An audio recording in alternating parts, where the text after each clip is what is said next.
Hello,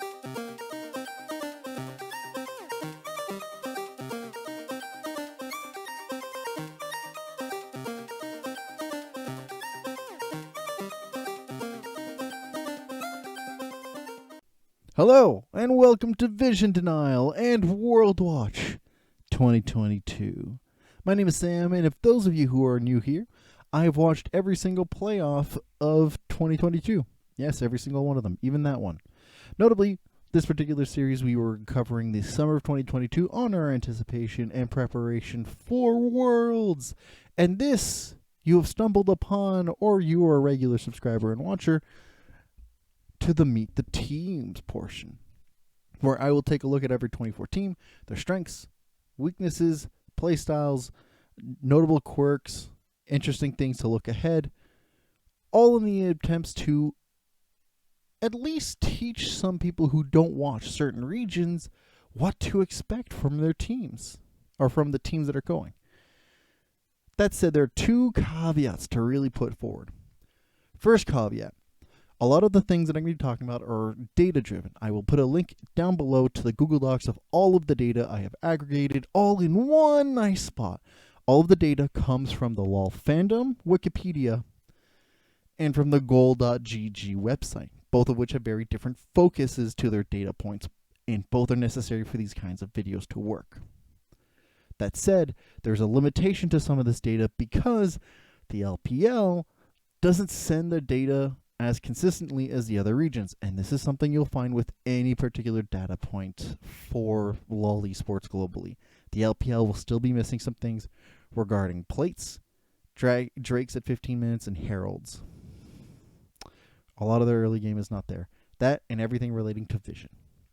Second thing that I have to point out, a lot of the emerging regions, specifically Oceania, Turkey, Brazil, Latin America, and Japan, their teams will have some inflated stats in their favor. That being in mind, when we're looking at their stats, a lot of them will look good, notably the Chiefs and Detonation Focus Me. So some of the stats for every team has to be taken with a grain of salt of either being maybe stronger than expected or weaker than expected by quite a bit, notably because of this kind of inflation of statistics. When you're studying data, this is the kind of adjustments you need to do. That said, team-based data will look skewed. Individual data for each player's less so, because of the kinds of data points that they keep track of. All of that to say is that a lot of the notes that I've taken are using data points that have been collected that you can all enjoy for free down below, or in the various websites that I mentioned, but taking into account a lot of the personal notes that I use in conjunction with this data to show you what to expect with these teams. Without further ado, let's take a look at this video's team. I don't know. This is a pre-recorded message. Let's take a look. Let's meet the Chiefs Esports Club. The Chiefs are the 22nd team to qualify for Worlds after beating Pentanet GG in the Oceanic Grand Final for the LCOs. They only suffered one loss going 3-1 during the entire series, or not the entire series, the entire summer split.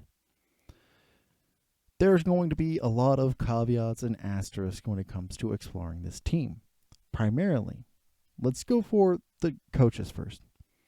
Babip here is a long-time jungler, having gone back and forth between NA for a brief period of time for the TSM Academy, but mostly through a lot of different teams in Oceania before retiring from playing from Peace, joining the Chiefs in the 2022 season, allowing them a lot of breadth and room. And we have Jalal, who, apologies, I can't find a photo of, or couldn't find one easily, who had been a coach previously for the Mammoths in the 2021 season, joining the Chiefs in the 2022 season. Both of them have had a very easy time to approach things, as a lot of their bans, you can tell here, are very team fight and skirmish heavy, but from them specifically, very smart in terms of approaching neutral objectives. The Chiefs' stats hit the top of the mark of everything you can think of. You want to think about the fastest game? They have it. Want to talk about their gold per minute? They have it. You want to talk about the goal differential per minute? They have it. Goal difference at 15 minutes? They have it. So on and so forth. Win rate ahead at 15 minutes, 100%. Going on the bracket down the line.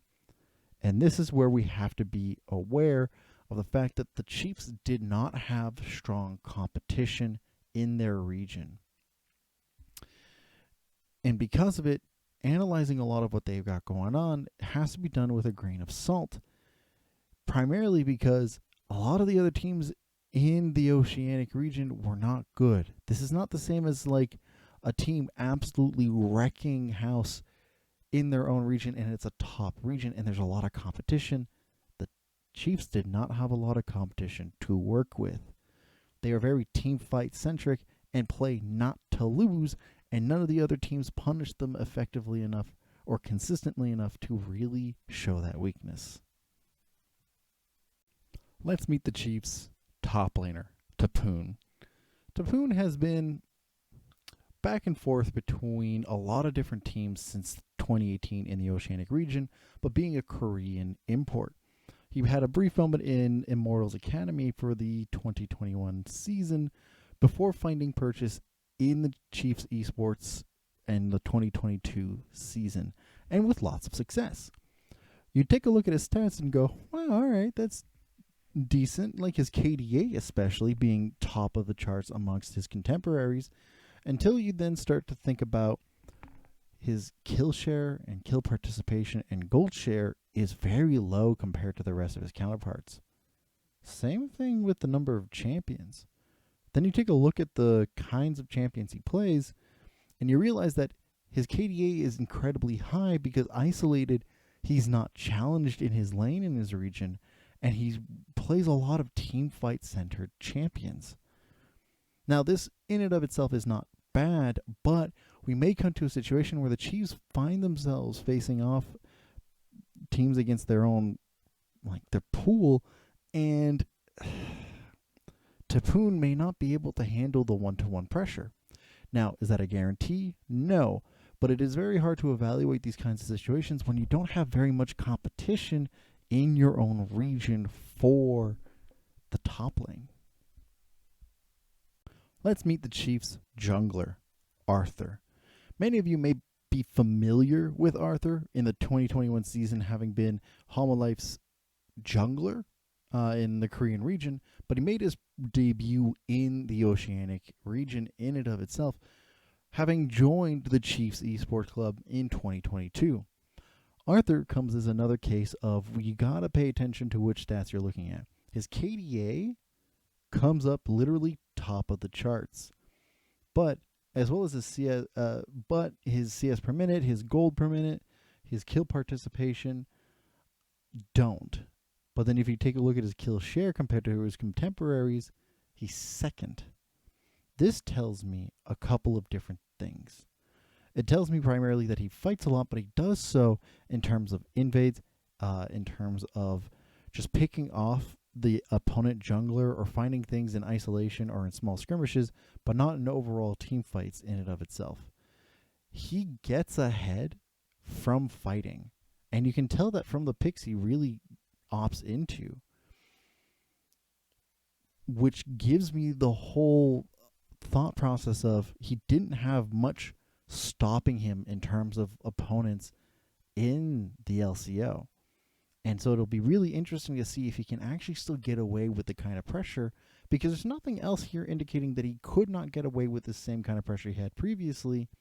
It just will hurt the rest of his team, who may have to deal with opponents who are much stronger in their respective roles, while Arthur is primarily focusing on gold aggregation that is not as strong as some of the strongest junglers going there. Let's meet the mid laner of the Chiefs, Tally. Tally has been another mainstay of the Oceanic region, having only briefly been part of the Golden Guardians Academy team in 2020 or in 2021, as a top laner, but going back and forth between playing as a mid laner and top laner within the region, after having left Peace to join the Chiefs in 2022. And just like his entire team, his stats are slightly inflated due to the fact that he did not have much competition in his role. But he still doesn't hit number one in many slots, which leads me to believe, especially with some of the champions that he chooses and the way that he plays in these particular games, is that he's very utility focused. He's very zone control and really likes to play with the area to enable the rest of his team to gain the kills. He has a abnormally small kill share for somebody. Yeah, he is third to last in terms of kill shares amongst his peers. And for somebody who has such a high CS per minute, going to fourth place, heading to fourth place and having a high gold per minute, again, fourth place, while still behind a lot of his contemporaries, or not a lot, but some of his contemporaries, the fact that he has such a low kill share indicates that he's getting a lot of these leads and a lot of this gold primarily from the fact that he has opponents that aren't challenging him. And he's going to get into Worlds and have a harder time with some of his other contemporaries who are going to challenge him and challenge him hard. Let's meet the bottom laner of Raes. Raes has been a part of the Oceanic region for quite some time, but most North American viewers may recognize him as the previous bot laner for Immortals for just the 2021 season. Coming back to Oceania for the LCO, joining the Chiefs esports club, he is the primary carry of the team. His picks are largely teamfight centered and holding the largest kill share, gold share. He also tends to be fairly competitive amongst his peers on the surface.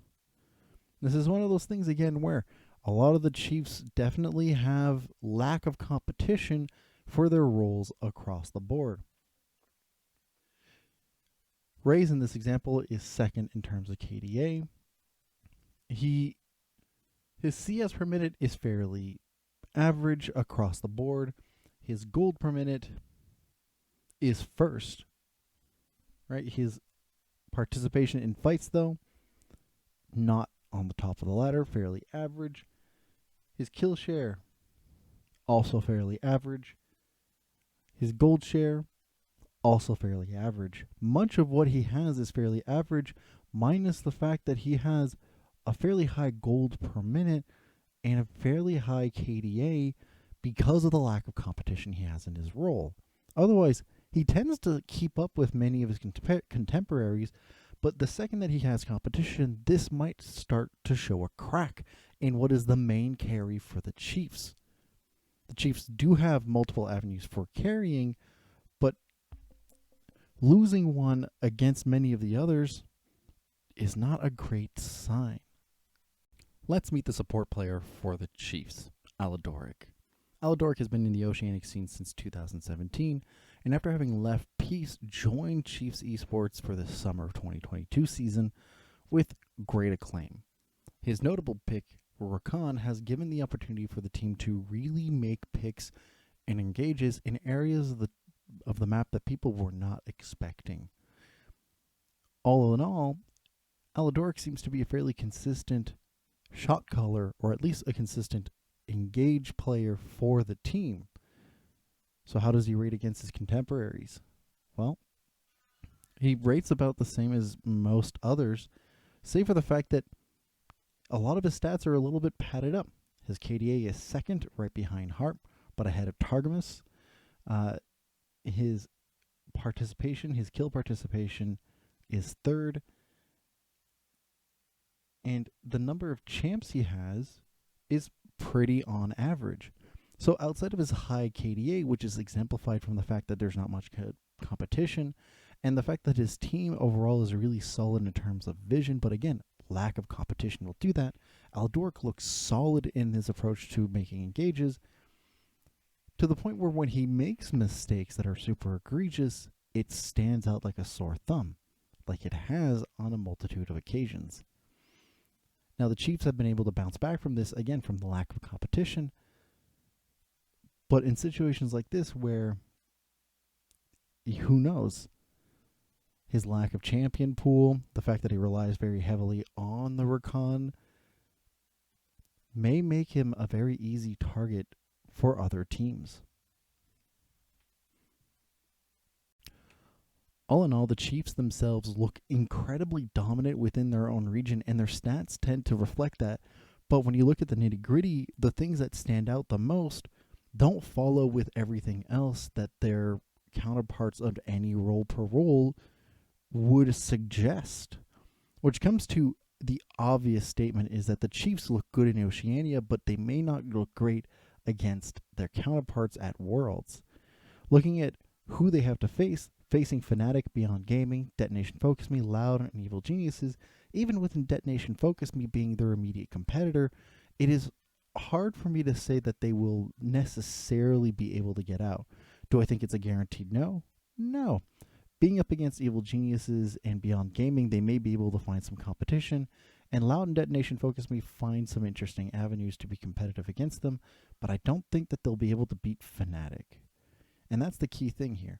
They look solid in their region, but with the lack of competition means that there's also a lack of understanding of where their limits are and where their mistakes are, or like where their common pitfalls are. And since we see them stick out like sore thumbs, on occasions, and the fact that their individual players don't match their stats across the board compared to all of their contemporaries role for role, makes it seem as if the Chiefs have a very solid avenue and look one of the best teams that the LCO were sending, but they look like that. And time will tell whether or not they will be like that. But those are my thoughts based off the statistics and everything that I've watched from them. I would like to hear your thoughts in the comments down below. Anything and everything in between. Do you think like the Chiefs are a sure shot to go to groups, or do you think that they're overblown based off of the region? Anything and everything in the comments down below. Love to hear from it. And if you want to see how they made it to Worlds at one of these different spots, I will have it here, as well as a bunch of other playlists regarding my journey to watching every single playoffs, as well as the other teams that are going to Worlds. If you like this kind of content, like and subscribe. I'd greatly appreciate it, and thank you all for watching. I hope you have a great day. See you on the next one.